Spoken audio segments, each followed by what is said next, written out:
Well, hello, guys. This is Katie with Vintage and Vinyl, and we are back with another fantastic episode of Duo Dive. I'm joined by Patrick, the Trusty Huckster Mercantile, and Steve Young from the Netflix movie Bathtubs Over Broadway. I am so excited about this tonight, as many of you are. I've been getting messages all day from people who have been just fascinated by this concept of industrial musicals, as well as some friends in the vinyl community who actually know about these and have tried to collect them and buy them on eBay and have been bid out. So I find that totally fascinating. So Steve, welcome to you. Steve is laughing. He's like, yep, I got those. He probably did buy them. Well, thank you guys for having me on. I look forward to chatting all about this. I will say I have enough duplicates now that it's occurred to me I've started selling some on eBay. So I'm selling far more these days than I'm buying. So if anybody out there in the coming days thinks, wow, I would like to try to look for some of those titles, you might get lucky because I've got a stack of duplicates that I've thought, I think these can probably go out, see what we can do with them. Spread them into the world. We all appreciate that. It's excellent. Absolutely. So Steve, why don't you introduce yourself and tell everyone about the Netflix series, or movie rather. All right. Well, I'm Steve Young. I'm a comedy writer. I spent many years working for David Letterman, and part of my duties when I joined the staff was to be in charge of a comedy bit called Dave's Record Collection, which if you watched the old Letterman show, you may have occasionally seen this bit where Dave would hold up real, unintentionally funny record albums and play a little sample, and he'd have a witty remark and everyone would have a lot of fun. So I had to go find the weird, unintentionally funny record albums. And in the course of doing that, looking around New York City, I started finding private pressing souvenir records from company conventions and sales meetings, which to my bewilderment were musicals. They were not even just like one piano and somebody singing. They were like a Broadway show level orchestra, big cast, original music and lyrics, a whole plot, usually about the trials and tribulations of a tractor dealer or a light bulb salesman or something. And I just thought, this is the most conceptually insane thing I have ever encountered.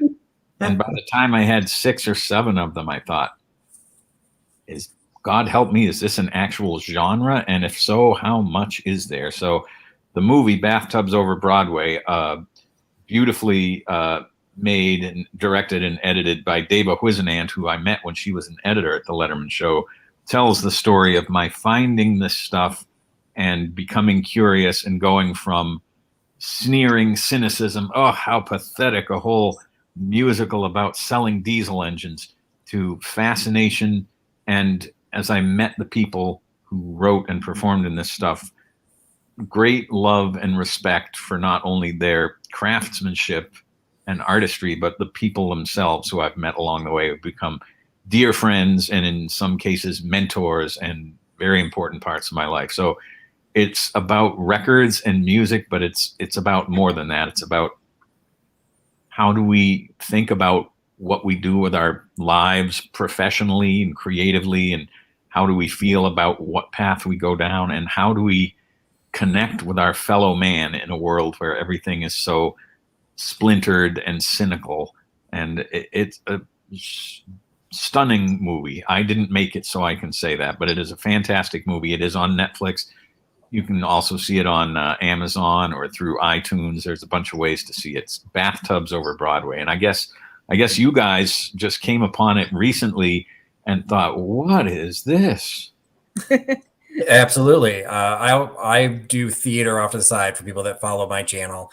I have just community theater. And so I always like following things that are about Broadway. So when I first saw it, when I saw it, I thought it said Bullets Over Broadway because that's what I assumed it was. Then I'm like, wait, let me get my cheaters out. That does not say bullets. No, it does not. It says bathtubs. It says bathtubs. It definitely intrigued me enough to want to watch it. And it is one of those cases that, because I do follow, just different aspects of theater and Broadway, I listen to some podcasts, and one of my favorite podcasts, they interview established Broadway stars. And a lot of them talked about these things called industrials, but I didn't know that there were recordings of them. Like they really, the whole podcast talks about, hey, let's get these people interviewed so that it's recorded, so that there's some sort of record of what these people's pasts were like. And so all of a sudden you hear these people talk about industrials and then realize, wait, these are recorded. And the Bathtubs Over Broadway, for those who haven't seen it, it covers the recording section, which is why Katie's hosting the show tonight, but also has video clips. And it's, like you said, there's some top-notch Broadway that's incorporated into that. So it's definitely a fun film to watch. One of the comments that came through was from Carla. She mentioned that when you said the Letterman, Dave's record collection, she remembers those. So my question is, when you first found your couple, the first one that you found, well, one, do you remember what the first one was? But did you find it just to go on the Letterman to make fun of? Or at what point did you, how many times did he show one before you realized, wait, maybe these aren't to be made fun of, they should be collected? The first 2 or 3 I found, there was a General Electric one from 1966 called Go Fly a Kite. It was a double album. It was like this convention of utility executives went on for like 4 days. And it was just, I'm sure it would have been horrible to sit through, but they had 2 discs full of songs. And unlike you, Patrick, I knew nothing, close to zero, about musical theater. So I would look at these records, and some of them didn't have credits, but some of them did. This first General Electric one I saw, I looked on the back. First of all, do you know the name Walter Marks? Yes. I Gotta Be Me, Bajur, Golden Rainbow, serious Broadway stuff. And then, so he was one of the writers, and the other 2 writers were John Kander and Fred Ebb. Oh, wow. And I thought, I don't know who those guys are. Whatever. Kander and Ebb does GE. so that was Chicago, Cabaret, and GE. Right. That's just a perfect trifecta. 2 months before Cabaret went on Broadway, they did an industrial. I'm sure they did it because the pay was fantastic. The money sloshing through these corporate gigs was unbelievable. And that's why so many great Broadway stars talk about this was how they got up the ladder, and they made good money and they learned a lot and met a lot of people. But so I found the GE show. I found My Insurance Man. That was one of the first ones. I thought, this is perfect. We can make a cheap joke out of this and get a good laugh. And then I found Diesel Dazzle from the Detroit Diesel Engine division of General Motors. I thought, this is too easy. This is shooting fish in a barrel. This shouldn't exist, but apparently it does, and we are going to hit it hard. By I don't know, somewhere around there, I realized I can't get these songs out of my mind. The diesel engine songs are so beautifully produced. There's like this brassy orchestra and real talent, and Hal Linden is in the cast. Future newsman David Hartman was a song and dance man. He's in there. A guy named Bill Shirley, who did the overdubs for one of the songs in My Fair Lady, like super talented people. And I just thought, why can't I stop singing about diesel engines and insurance sales and electric utility problems? Why is this so good? This makes no sense. How much more is there? And that really set me on a decades-long search for not only more records, but after a couple of years, I thought, who are these people in the credits of this record, and can I find them? And yes, I could quite often. And that is also at the heart of Bathtubs Over Broadway, me finding some of these people and learning about their creative lives. And they were absolutely stunned that someone was coming to ask them about this. They were certain it had been forgotten decades before and they were never going to hear about it again, because by design, it was not for the public to know about. These records were never in stores. They were only given out to people in the company. You couldn't buy a ticket to these shows unless, you just could go in if you were a diesel engine salesman in this company. Otherwise, no, you can't see it. So it was intentionally unbelievably obscure. And yet here I was building up this stack of records. eBay started up. I went, I'm going to find some stuff on eBay. Suddenly I had the Coca-Cola route salesman's show. I had the Edsel show. I had the Monroe calculator show. All this stuff is pouring in because America is cleaning out its closets and attics and these things. Oh, granddad's business records. See if we can get $5 for it. Yes, I will pay $5. I'll even give you $6. So that's when it gets ugly. It's the I want to circle back to one of the things you just said, because I think it's important, particularly now that we're 50, 60 years past all of this, that they weren't designed to be in stores. Yet you just showed My Insurance Man, you showed Diesel Dazzle. Those are fully fledged art covers, graphic designs with credits. Why do they exist as an artistic piece? Like, how were those created, or why were those actually created, since they weren't available for sale? Right. It was given out often at the end of the convention, or sometimes mailed to the people months later, as a way to reinforce the messages, because the songs were all about not only, hey, we're a great company, it's about, here's the new product line, and here's the new marketing strategy, and here's why it's going to be a great year. And if you could get people to hear that a few more times and kind of get their blood pumping again, you might get a new burst of enthusiasm, and people would actually feel like they were part of a great organization that had their back and we're all going to win together. That was the hope. There was also a certain amount of prestige, almost like an arms race. Well, if Chevy just did a big fancy show with 20 dancers, Ford's going to do a show with 30 dancers and make a really fancy record to prove that no one's doing better at this than Ford, because we're so great. So there was a certain amount of arms race. Everybody's got to prove that they've got not only the great product the public knows, but the great organization that thrills the people who work for it. And then is that something like, so I get where the entire industry could grow, because I totally see that all of a sudden GE did something, then somebody else wants to do it in a car company, another car company. But were these designed to then, like, did My Insurance Man come back the next year? Was he My Insurance Man 2.0? And did Diesel Dazzle, was it Diesel Dancing or something? Like, how did this progress year after year? It was all over the map. Sometimes these shows existed because a certain vice president really loved them. And then if that vice president got promoted or transferred or retired or whatever, the next person in the slot might say, we're not doing that anymore. That was the old guy. I'm putting my own stamp on this. So suddenly something would go and then stop. Sometimes you get a run of several years in a row of companies doing these shows. York air conditioners, I have 68, 69, 70. Don't have 71. I don't know what happened, but then they were back in 72. Car shows, most years there were enormous productions, but not always records, and it's unclear why. What year would get a record and why or not. I still don't know all of that. Now, a lot of the credits that you mentioned, I'm sorry, Kate, I'm kind of like steamrolling here, but a lot of the credits that you mentioned, both Bathtubs Over Broadway and what you've even mentioned here, are New York credits. So were these all designed to be New York launch shows? Like, were they in Broadway houses? Were they with, were these considered theater productions, or why was it so New York centric? The talent pool, the A-list writers and performers, orchestrators, choreographers often were in New York, but the shows weren't necessarily done in New York. Some would have a show among the 7 cities where the Chevy show went, for example. But Detroit, there was always lots of stuff going on in Detroit.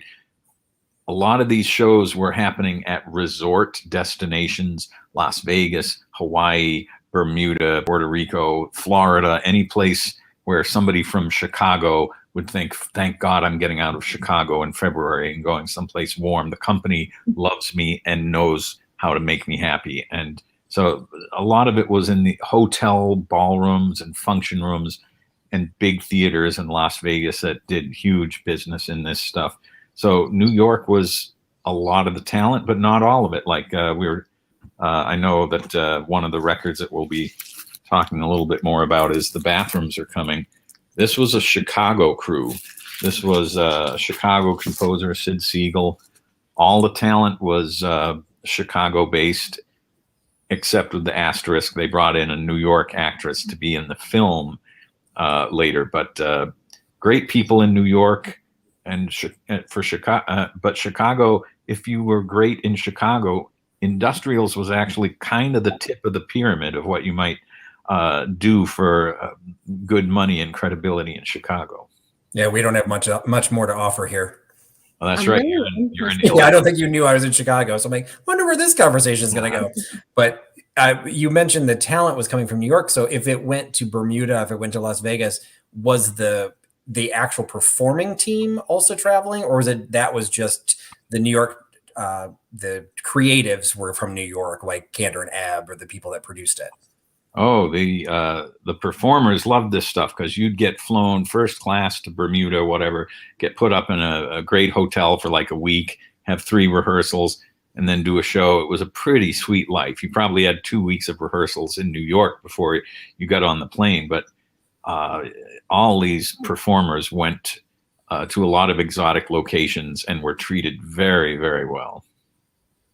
I'm really interested about the people, Steve, that wrote these musicals, because I'm sure a lot of the things that they were writing about, they didn't have any knowledge of, particularly like silicone with 180 uses. Yeah. I mean, that's crazy to me.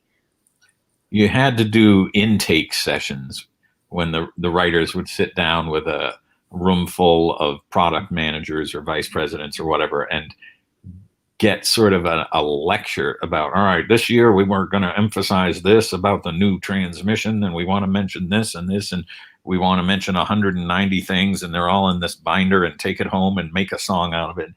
It could be bewildering and intimidating. Like Hank Beebe, my great friend, says, you would write a show and you would watch it play in front of an audience who were all much more educated about the subject matter than you were, and you had to hope that you had really got it right enough to not embarrass yourself, although it was usually vetted at several steps along the way by the company to make sure that nothing had gone awry. But yeah, you were writing about stuff that you probably didn't know much about at all and had to learn as fast as you could. And that one thing about industrials, both the writers and the performers had to be really good at learning stuff fast, turning it around quick, making it come out beautiful on a very tight schedule. That is just absolutely fascinating. Now, these industrials were mainly used for educational purposes. Is that right? I would call it infotainment because, first of all, you want everybody to come out of the show having laughed a lot, maybe even cried a little. Some of this stuff could be emotional when you kind of hit the chords of, we know you guys are trying hard and you're doing your best for your family and for your community in America, and it matters. God damn it, it does matter, and we're behind you. If it was done right, it could really, they get it. They know they care about me. It could be really powerful, but there's what Hank Beebe calls the freight. You had to put in the freight and make sure that all the new information about whatever product line was put in a sort of fun, catchy way. And some of it is just horrifying. Like there's some Monroe calculator songs that are just densely packed with technical jargon. There's a Road Grader, the Dominion Road Machinery Company's Road Grader musical is just loaded with just headache-inducing information about the features of the road graders. It's wonderful, but it's horrifying also that this is your creative challenge. Take the least promising material that anyone has ever wrestled with for a song and turn it into a song that actually kind of works. And when you could do that, you were earning your money. You were earning your big corporate paycheck, because it is quite a hill to climb to get some of this stuff into a song. I'll tell you, the Sergio Pack song is wild from the movie. Which one? The Sergio Pack song. Oh, yeah, the disposable paper hospital gowns and all that. Yeah, if the patient gets bloody, we'll just mop it up and throw it away, that stuff. It could be very dark and sort of knowing and self-aware. I mean, these shows were full of stuff that was going to make an audience of salesmen laugh. But the great thing was you didn't have to worry about reviews or tickets. You just had to make this audience appreciate it. And some of it is weird, dark, inside humor for sure. Now, Cheryl actually has a really good question related to what we're talking about. is that, because we discussed that these were not designed for sale, how would someone recognize this as a quote unquote industrial? Is that the term that was used when they were produced, or is it simply look at the subject matter, and when the name of the songs are, here comes the bathroom, that bathrooms are coming, that you just figure it out? Some of them have something on it that says like 1969 sales meeting. And then on the cover, that would be a great clue. But something like Diesel Dazzle, you might just say, well, what could that be? There's very little information on the cover that tells you. On the back, it does say Detroit Diesel Engine Division, General Motors Corporation, which is a strange thing to see on a record album. I love it when you pick up a record album and it says IBM or Exxon, and you think this is not what record albums should have on them. So I was drawn to it for that weird disconnect, but some of them are easily discovered as something bizarre, and some of them are pretty subtle. This Ford tractor record would probably jump out at you if you saw it in a crate, because it is just so, look at all the Ford tractors on there, and it says Ford Motor Company on the record album. What is that? So sometimes they're easy to spot, but the challenge is finding them, because they are very, very rare to find in the wild. New York, I think, was a little easier because there were so many show people cleaning out closets and giving this stuff to thrift shops and whatever. But so how many records did they actually press? Do you know? Very low quantities, I guess, but that's an area where I have very little information. Like I would say Bathrooms Are Coming, although it's a wildly desirable record now. I used to be able to buy them for $10 or $20. Now it's like $400 or $500. But you can find them, because somebody told me, somebody from the show said, yeah, I think we pressed 5,000 of them. So that one you can find. You pay for it, but you can find it. It's the ones where there's one known copy in the world, that margin of error between it just falling off into the abyss forever versus something was saved. I have quite a few in my collection that are the sole known copy. My friends, John Ward, who you see in the movie, Don Bowles, another guy I've become friendly with named Charles, they all have also records that no one else in the world has ever seen. So there were probably only a couple hundred pressed, and we're lucky that one ever got into a collector's house. So what's the most expensive one that you've seen come up for sale? There are some people who have wild fantasies about these records now and how much they're going to get in the marketplace. I think ever since Bathtubs Over Broadway came out, people think, oh, well, maybe I can sell The Bathrooms Are Coming for $2,000. Well, good luck. No one's buying it for that. That one, there are enough other examples out there. You can get it for much less. There are a few that go begging for way overpriced, but I would say the blue chip items that do have a good market value now are Bathrooms Are Coming, Diesel Dazzle. I used to be able to get that for $20. Now that's easily $100+. But the ones that no one has ever heard of, that's where I still have some hope of picking up something for $1, because no one knows what it is and has never seen it. It's not in the book. It's not in the movie. But I might be able to figure it out and get a deal. Once in a while, that could still happen. And how does condition play into the cost of these records? Because most record collectors always are looking for the best condition that they can buy. But with these being so scarce, I'm curious if you're willing to go down a couple of grades for these. Yeah, if there's one I don't have, I think this might be my sole opportunity in my lifetime to get this. There might be only this one copy that's not in a landfill. This may be the only one that will ever be able to be gotten by anyone. So even if it was beaten up and didn't even have a cover, if it was the right record, I might go for it. Interesting. No, it's always the hope you end up going through a garage sale or an estate sale that somebody doesn't know. Literally they don't know what they have. Mm-hmm. But in a traditional record store environment, if you're actually, anywhere in the country, Is this a collectible genre that most record stores are going to know about either before or after Bathtubs Over Broadway? Would they still have something for only a couple of bucks, or do they generally say, oh, it's an industrial, we therefore know these are not that common, and the prices will automatically go up even if it's not a known name? The word is very, very slowly getting out about this, and we're doing our part tonight to educate the public. But I go to record stores here and there if I'm traveling and go in and say, hey, do you ever see anything like this? Blah, blah, blah, corporate souvenir sales meeting. Once in a blue moon, someone will say, yeah, maybe I've seen one, but they don't really know that it's a thing. I think I was talking to Katie about record stores in Florida, and there's a great one in St. Petersburg called Bananas Records. I went in thinking, it's worth checking out, I guess, but really, what are the chances in the year 2019 I'm going to actually find something in the wild? I came out of there with an armload.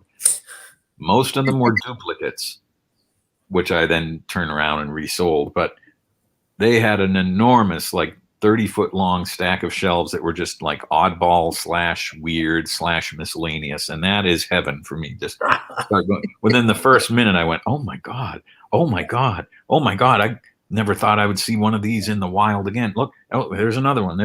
So that was great. They kind of knew what they had, and they weren't $1. But I was in Detroit a few years ago. We were in the film festival circuit with Bathtubs, and the director, David, and I were in Detroit, and we went into a record store in Detroit just for fun. I was flipping through the sort of budget bin or whatever, and I found a copy of the Dominion Road Machinery Road Grader musical. It was like $4, and I thought, oh my God, I'll never see this again, but I'm happy it happened today. It's a great one, and somebody I know will want it someday in a trade or whatever, so I took that home. Now, one of the things, because just saying it out loud, the Dominion Road Grader musical is, I'm sorry, I laughed. So you did have some pretty high profile names that you interviewed or you talked to and you've spoken with Bathtubs Over Broadway.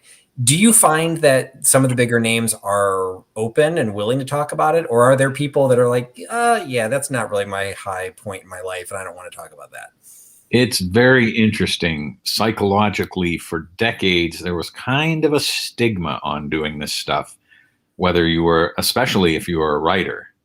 Hank Beebe, genius, beautiful composer for decades before I was born, but he was doing industrials for years in New York with his late partner, Bill Heyer, a genius lyricist. And Hank was called the king of industrial musicals. But as he told me, it was meant as an insult in the theater community because, imagine soiling yourself with such crass commercial nonsense. It was looked down upon. And if you did too many of them as a performer, you might get stuck in that world and not get out. But I did find that people like Florence Henderson, Cheetah Rivera, Martin Short, director, choreographer Susan Stroman, who's in the movie, armload of Tony Awards, they all talk about industrials were absolutely vital to our education and to our development as an artist because you learned on your feet quickly with other great people, and the material might have been strange in some context, but there was A+ work being done in these shows, and so few people understood it in the outside world, but the really top people look back very fondly on this stuff with great pride. Well, I remember, and I was looking through my notes and I can't find it. I don't remember who said it in the movie, but I think it was one of the lesser names that they said you could book. They paid well, that you could book, maybe 5 or 6 a year, and you made yourself a living. And if you're saying that they just rehearsed for a couple of weeks and maybe only performed a handful of times, that's a pretty notable thing to be a working actor. To make it with only 5 or 6 shows. That's great. Yeah, that was Susan Stroman, and she was a performer in some of these, and then she started directing them. And so not one of the lesser names, but okay. Stand corrected. I couldn't remember who said it, but I thought it was a fascinating stat. Yeah, but she said if you could book 4 industrials a year, you could survive in New York. You could keep keep the fight up and keep trying to get in the Broadway show that would be your real dream of stardom. You might do a great industrial, but it was so hard to explain to your family even what you were doing. Hank Beebe talks very poignantly about his own mother didn't really understand what he was doing. His kids, until the movie came out, they kind of understood it, but so many families of these people finally see the big picture thanks to Davis' movie. It's been a great pleasure for me that a lot of people now can relax and say, see, I tried to tell you it was too weird to explain. Watch this movie. Now you'll understand who I am. So I love that. Well, one of the reasons you're on, one of the reasons you're on Katie's channel is obviously you started with a collection of the vinyl. But what I liked about the Bathtubs Over Broadway was you actually had video clips as well. So where were those coming from? That branched out fairly naturally. If I met somebody, a writer, composer, or a performer, and I'd gotten into a conversation about their work, sometimes they said, oh, I have a whole box of VHS tapes. And I'd go, do you really? So suddenly we'd be watching like the 1989 Ragu spaghetti sauce musical or something. Or the 1982 Burger King owner and operator show, and stuff poured out of people's closets if you find the right people. And then eBay also, I did very well. Intermittently, it's so unpredictable, but I would buy like the 1955 Firestone tire sales meeting closed circuit telecast that had music in it, or an IBM sales meeting film, and here and there this stuff came in. Sometimes film collectors had some stuff sitting in a back shelf that they never really knew what it was, but they hadn't thrown it out. And so suddenly I've got the Hiram Walker 1974 fall sales meeting musical, or I've got the Purina Dog Chow triple treasure spectacular musical. And it is just mind blowing because I watch it and I think I was never supposed to see this. None of us were. It has broken through to some alternate universe where we now can talk about this and laugh at it. We're always going to laugh at it, but we're also going to say there was something really smart and clever and catchy in that song that we pulled back from the edge, which makes me happy. I mean, you go around singing My Insurance Man. It just sticks in your head. It's incredibly catchy. They're great. Some of them are truly great. We should not sugarcoat it. Some of them, many of the records in my collection are very mediocre. Some are just god awful. Probably a lot that wasn't recorded. That's okay. We didn't really lose much on thousands of these shows, but the upper level was so weirdly great. It just, this was comedy at a level I had never encountered before. I was writing jokes every day for David Letterman, but now I had found a realm of comedy that was real, and it was beyond anything I'd ever imagined. That is really interesting. And I'm curious how often you actually listen to these, because while you said some of them are catchy, some of them are probably not so great.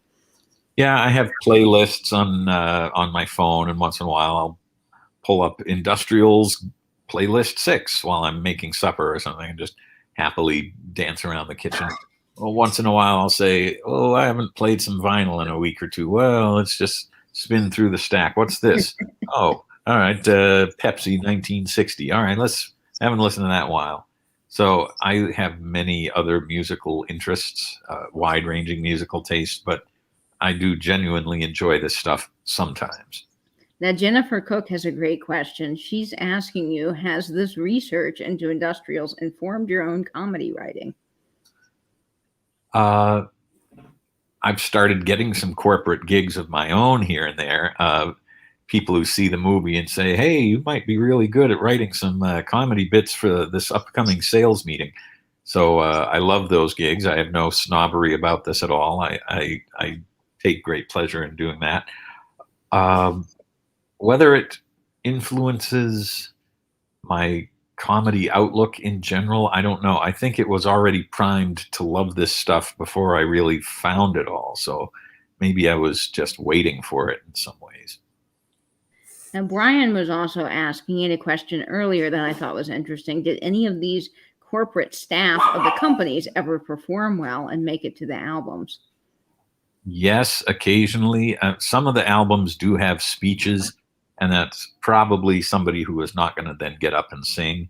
But especially from, I think, the 80s onward, as I've talked to people in this world, they said that there was a trend toward trying to find people within the company who had some musical talent and getting them involved in these productions and bringing them into the cast and rehearsing them for weeks at a time. Because if the curtain came up and, ladies and gentlemen, here from the marketing department, the executive vice president, here he is rocking out on guitar, and while the lady from human resources is going to sing, and it's the audience kind of goes, what has just happened? But if they're actually pretty good and they're legitimately their coworkers, it's kind of mind-blowing. So that has happened sometimes. And since you got into this wonderful world of vinyl, are you also interested in some of the equipment used to play records? Blake is asking what kind of equipment you play your vinyl on. I have a very mediocre record player. It's probably ready to get replaced. It's got a sort of scratchy hum in it now whenever I use it. I don't have super high-end audiophile equipment. I think it's a Techniques. I have some very modest speakers.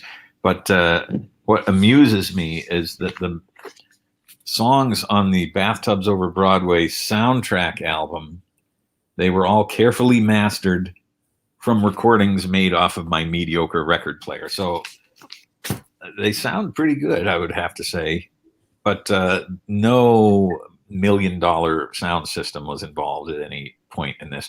Although many of the records were recorded and engineered beautifully and sound wonderful. Diesel Dazzle, which I mentioned before, they cared so much about the home user experience that they pressed it in both stereo and mono, and apparently you could pick which version you would get that would be best suited to your home system. Is one version more rare than another? I've seen more of the stereo. I don't know. I think probably runs 75% stereo, 25% mono from what I've seen, if I had to guess. Do you prefer one over the other, stereo or mono? No, I love all my children equally. And that brings us to Cheryl's question. She's asking, how many albums total do you have in your collection? I haven't counted exactly lately. It's probably north of 200, probably getting closer to 250 now.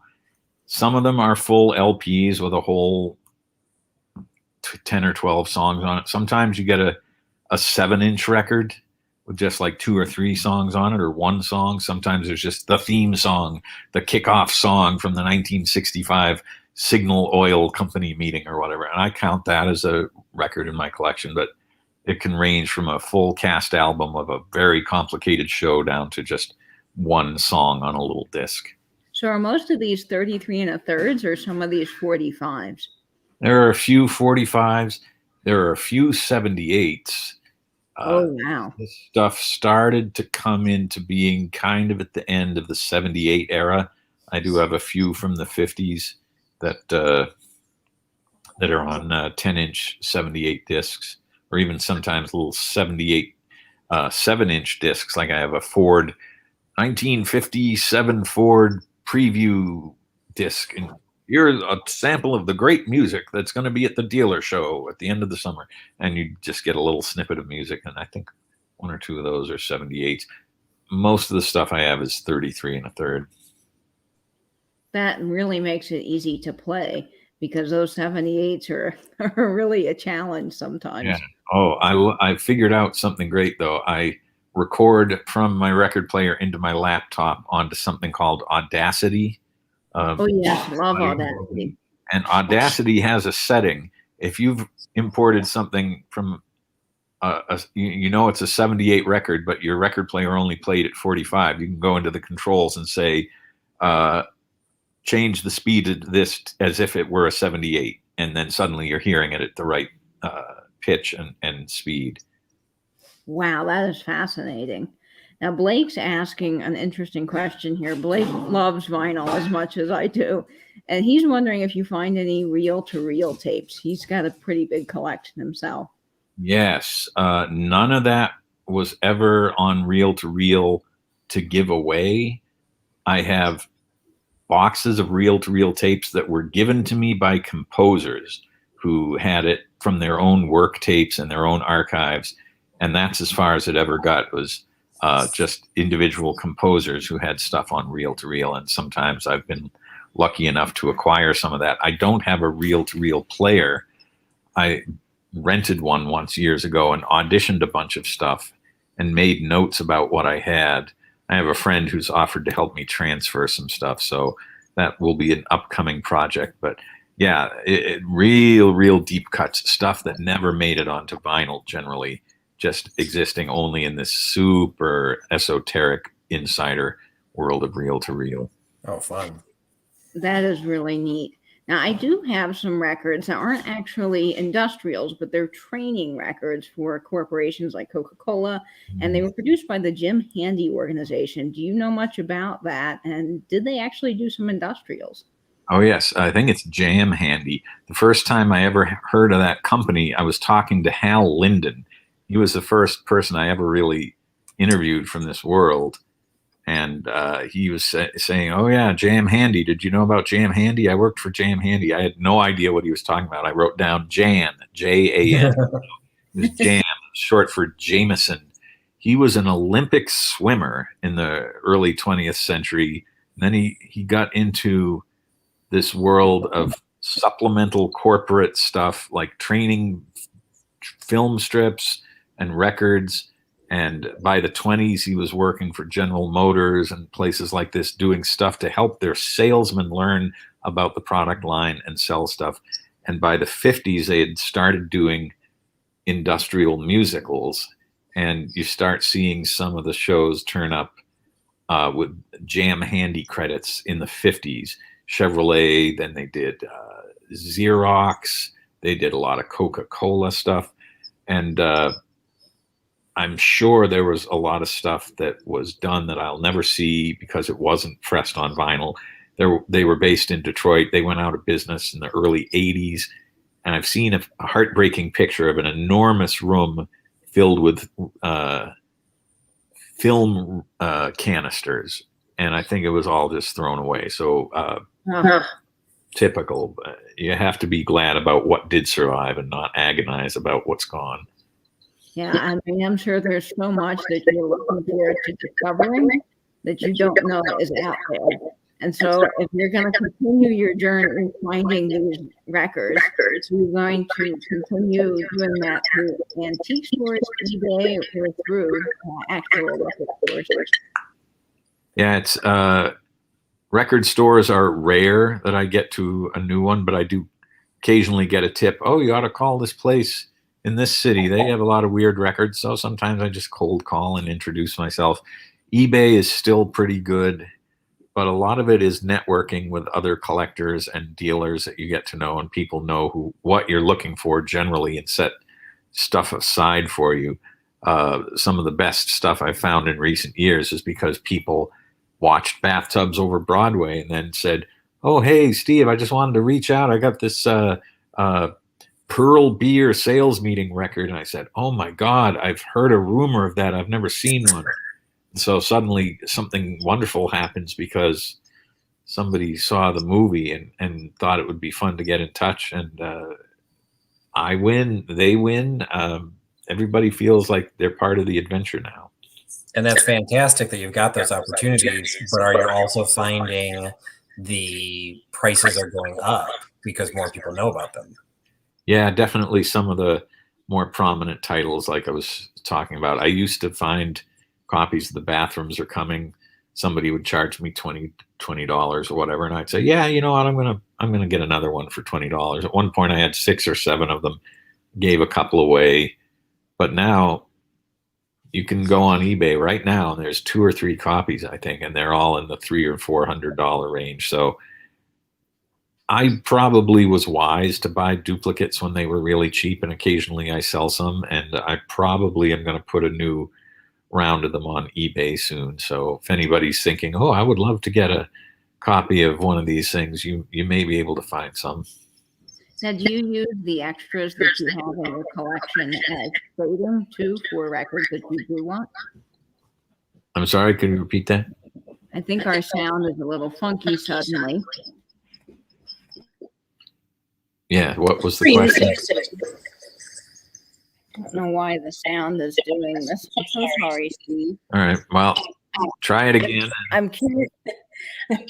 I'm curious if you actually use some of these duplicates as trades for records that you do want. Yeah, that was why I was getting them for years, thinking, oh, well, somebody else is going to want the Schmidt's beer sales meeting record someday, so I'd better get that ready as trading material. And that has happened occasionally. I've done some trades, but there are only 3 or 4 other collectors in the whole wide world who are really serious about this stuff. So I have a very limited pool of people to trade with. And if I know what they have and they know what I have, not too much trading happens once in a while. Do you ever get together with some of the other collectors and just listen to what they have in their collection? We swap digital files when somebody finds something new. Usually a couple people get some MP3s and go, oh my God, that's a crazy one. Wow. Oh, I better put that on my want list. Well, now, one of the things we haven't talked about yet is the fact that you've also written a book. Now, did the book come before Bathtubs Over Broadway, or did Bathtubs Over Broadway come first? Yes, the book actually preceded the documentary, and in part prompted David, the director, to say, I think there's much more to tell here based on what I'm hearing about the people you're meeting and how this is becoming not just a record collecting story, but a human drama of how people find each other and make these connections. So she said she wanted to do that. That was early 2014 that she started making the movie. It took about 4 years to make it. So the book had come out in late 2013. We've had 2 printings of it. It seems to be sold out on Amazon right now. I think the latest surge of Netflix interest has probably tapped out the second printing. We're looking into a possible 3rd printing. No promises right now, but I hope so. And how does what is the, because I tried to buy a copy of the book and discovered it was out of print. What does the book cover versus what the show covers? The book did pretty well. There aren't that many records that I've found since then that I wished were in the book. There are some, but we already had to leave out a lot of records even back in 2013, just because the book could only be a certain size physically before it was just too big and too crazy and expensive to print. So there are some records that I wish were in the book, but the main thing is at the time the book came out, I had not yet met most of the key personnel from the Bathrooms Are Coming, and the documentary brilliantly, thrillingly shows how that story unfolded, and I'm glad that it happened that way in the movie, and that there was big steps to take beyond the book. And you also held up a soundtrack from the movie. Oh yeah. What all got included in that? Or how were the songs chosen for that? Well, this is a very hefty 2-record set, I will say. We have, I think it's over 30 tracks, mostly vintage songs from the original shows back in the day. There are 3 original songs that I either wrote or co-wrote for the movie that are on the soundtrack, and some beautiful instrumental original score material by a genius composer named Tony DiLorenzo, who David brought in to do the score. And we pressed it on colored vinyl, very substantial. There's 1 red disc and 1 blue disc. There's also a deluxe booklet full of liner notes and photos and behind the scenes images, things like that. So a terrific package that thrills me as a vinyl person that we finally got all the way around through history to get this movie's soundtrack on a beautiful vinyl package. That is gorgeous, and I cannot wait to get my double LP set. I ordered that a few days ago through Amazon, so I'll be excited for it to arrive. I know a lot of us are very curious about some of the sounds of these vinyls. So can I play a couple of clips, Steve? Oh, yeah. You've got a few different ones lined up from some of the classics. So have at it. Well, let's start with Diesel Dazzle, because that song is so catchy. Yeah. Detroit, diesel is dazzling, diesel is dazzling, diesel is dazzling now. Dazzling sales, dazzling growth. That's where the future lies. Detroit diesel men, they've got both. They've got diesel dazzle in their eyes. So when did that particular show come out, Steve? April of 1966. I think that one had 4 performances in Detroit. They brought in all the Detroit Diesel owner-operators or franchisees or whatever you'd call them. And Hank Beebe wrote the music for that. Bill Heyer wrote the lyrics. I had the pleasure of sitting next to Hank in his house a few years ago. He played piano and I sang Diesel Dazzle, and it was just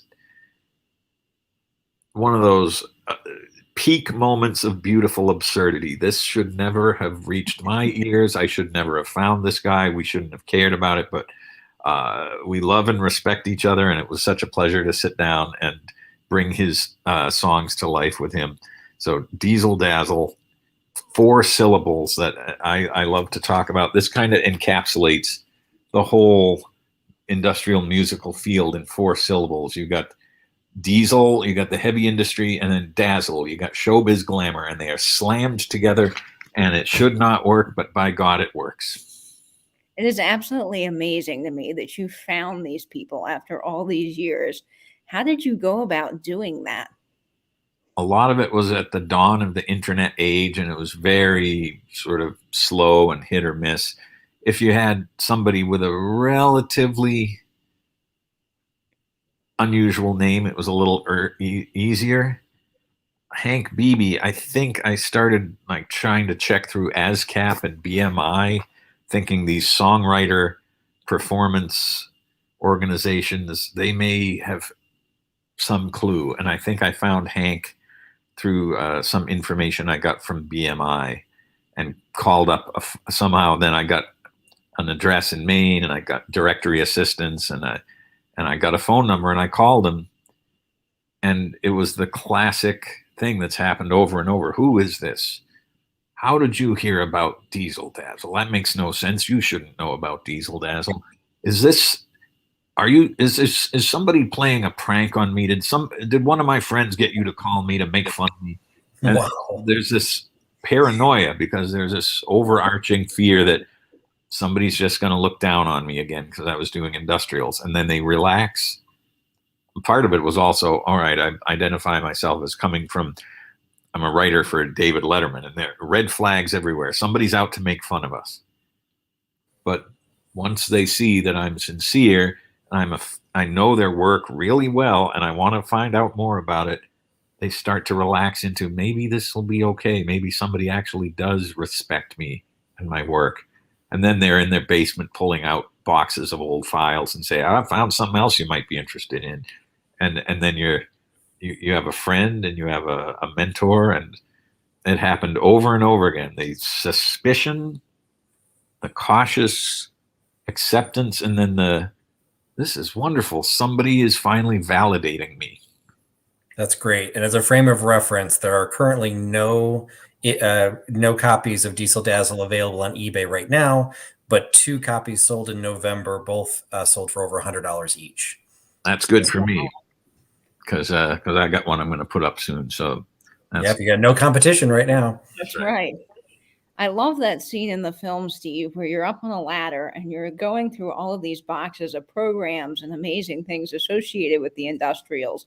Are those any type of items that you would start collecting along with the vinyls? Anytime I visit a composer like Hank Beebe or Sid Siegel, and if I had access to these treasure troves of boxes of original scores or manuscripts or programs or whatever, I would ask, if there's more than one copy of something, may I have one of your duplicates? So I have boxes of some of this peripheral material now that came out of some of these home archives of some of these people, and it's super wonderful. Like when I visited Sid Siegel, I won't give too much away about the movie, but I've been back a couple times and have looked through a basement and closets, and just my head was exploding. Sid saved a lot of stuff. Hank Beebe saved everything. Michael Brown and his family had a wonderfully well-organized room in the basement that was just full of shelves and file cabinets, and like nobody in the world except 4 people would care about it, and I was one of them, and I was there, and it was great to just even see stuff that I wasn't going to take away, but to make notes about it or scan it or whatever, feeling like I'm doing my part to save history, and at least these families now know that someone cares and they're not going to throw stuff away now. Yeah, I don't collect vinyl. That's why you're on Katie's channel. But I suddenly got intrigued by the programs, that there was actually programs for all of these, or a lot of these that are out there, and I'm going to be looking for those because that's fun. Yeah, I think I might have in this copy of Diesel Dazzle. I've got the original program. Oh, fantastic! Oh, wow! And that one's got all the cast photos and bios in it. Just so elaborate and well done. They wanted to make the people in the audience feel like you're at not a Broadway show, but really not so different than a Broadway show. You're Broadway quality. You're seeing Broadway level people performing beautifully written and performed songs and skits and a story. And when you read about all these people and all their credits, you'll realize, no, these are not the local high school kids that somebody just brought in on a bus. This is the cream of the crop of the American musical theater world. Are any of these companies today actually still doing these? A few.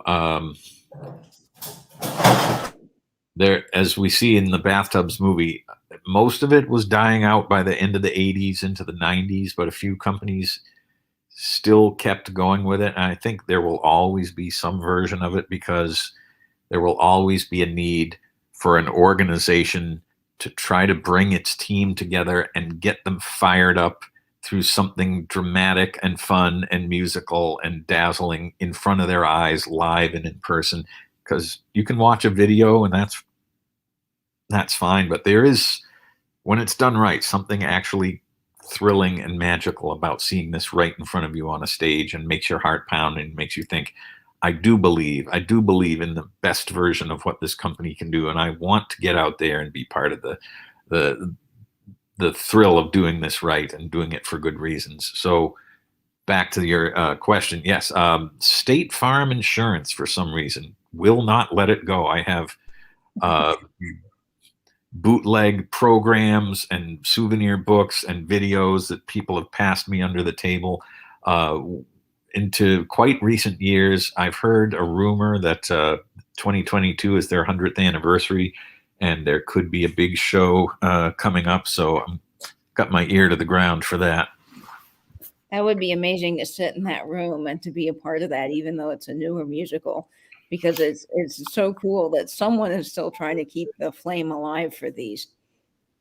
Yeah, when it works well, like I was saying, it really is extraordinary. And I think a lot of it fell away in the 80s because everyone had been doing them for decades. It was not a novelty anymore. It was really expensive.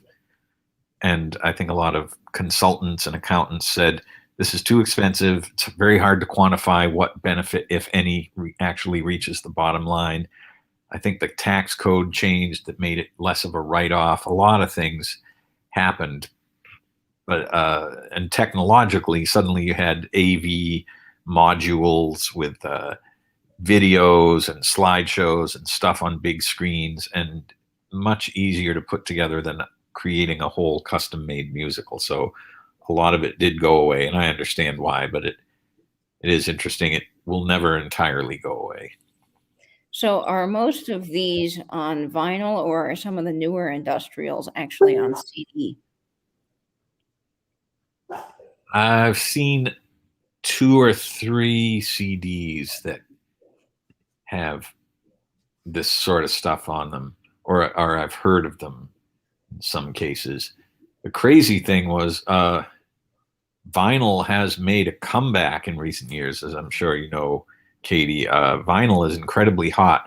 And 2 years ago, I think 2 or 3 years ago, Skittles, the candy, decided instead of doing a commercial on TV for the Super Bowl, they commissioned an original Skittles, the commercial Broadway musical, which played one time in a theater in New York City.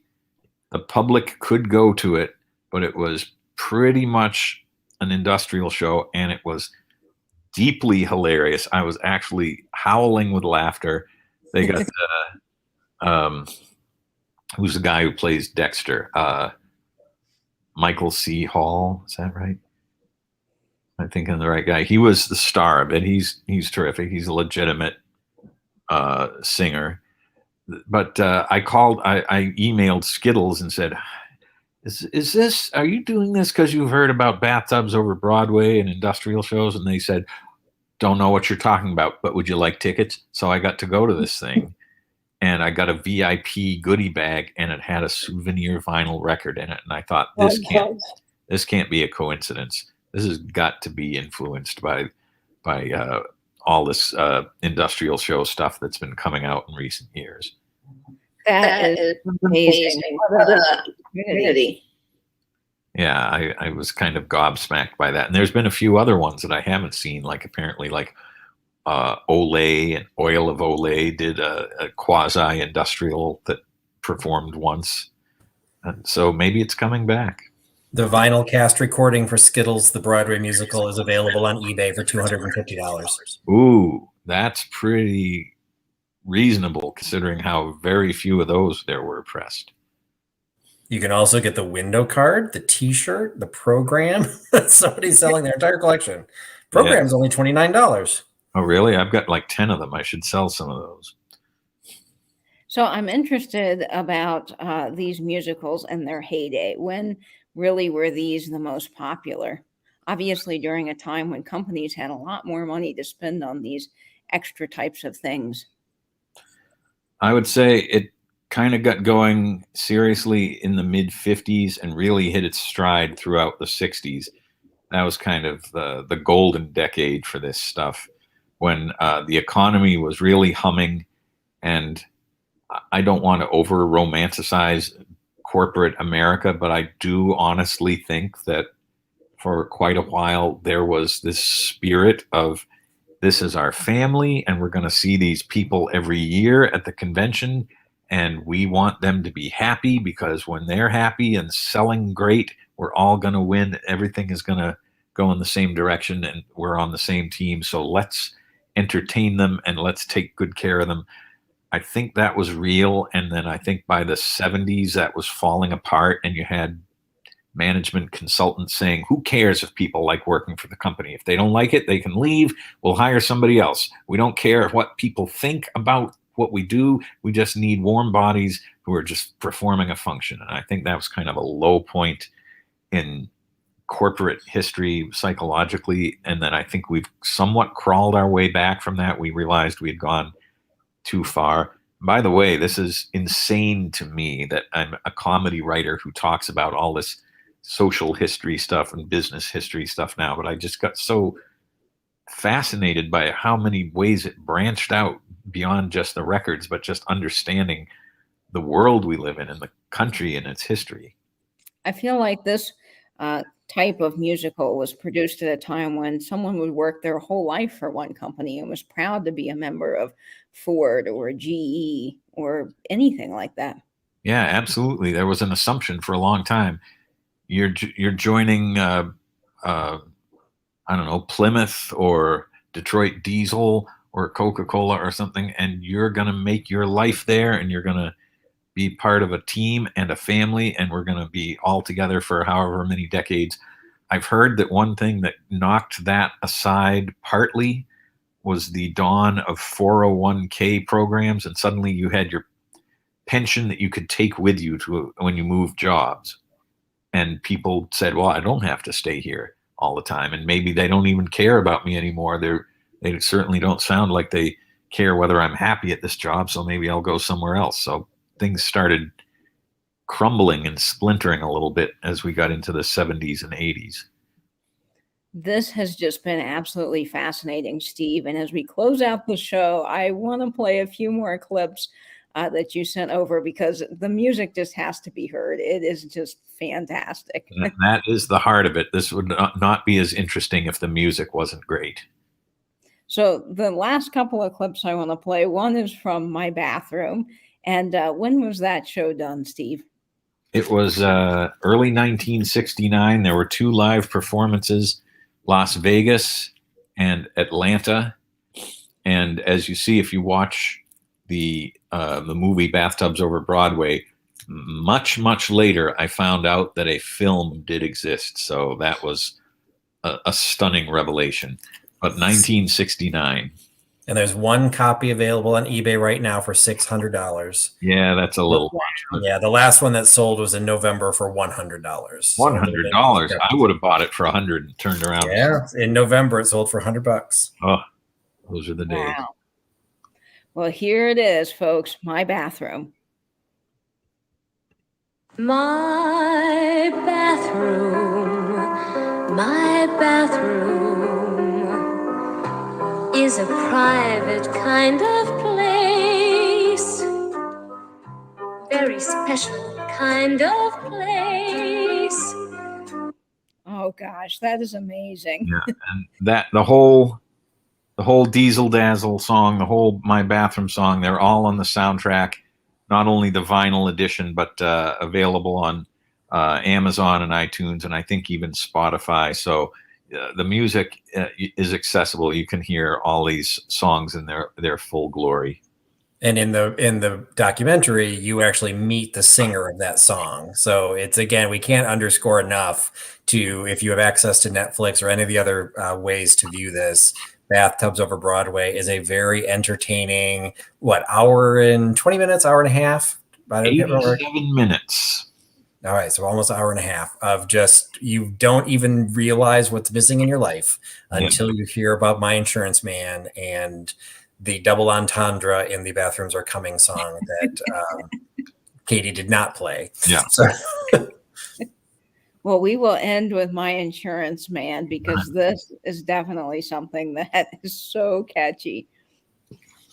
My insurance man, the man we rely on.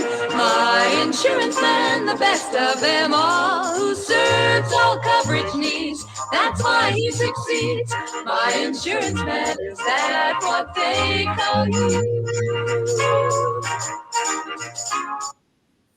Oh, that is just fabulous. It is something that will stick with you. And now I'm sure lots of you are going to be digging through crates and looking in antique stores, hoping to find some of these records. There's something I didn't know much about. And now, thanks to Steve, I am totally engrossed in this whole wacky and wonderful world of industrials. and to close the reference, there are no copies of My Insurance Man currently listed, but there were 2. November seemed to be a big year or a big month for selling all of these. 2 of them sold in November, one for $75 and one for $91. So if you come across these, they definitely have some value. Yeah. Well, thank you for having me on. This. Oh, I'm so glad. Thank you for having me on. I hope I didn't talk too much, but as you see, even after all these years, I'm just so thrilled that this is all unrolled so crazily into such a big phenomenon. I love to tell people about it. No, you were perfect, and we thank you so much. This was such a fun topic to cover, and you spoke eloquently about it, and it was a lot of fun. So thanks so much for joining us. Thanks for the invitation. And again, folks, make sure that you do go watch that film on Netflix, Bathtubs Over Broadway. Look for hopefully another printing of the book and get your LP over on Amazon because that is something you definitely need in your collection. So thank you again, Steve, for joining us tonight. And thank you all for being in the chat. Make sure you share this episode with your friends, and you can catch the next Duo Dive next Wednesday at 9:30 p.m. Eastern. So thank you, everyone, for joining us. And I hope, as always, that you will stay in, stay safe, and binge YouTube. Bye-bye now. Bye, everybody.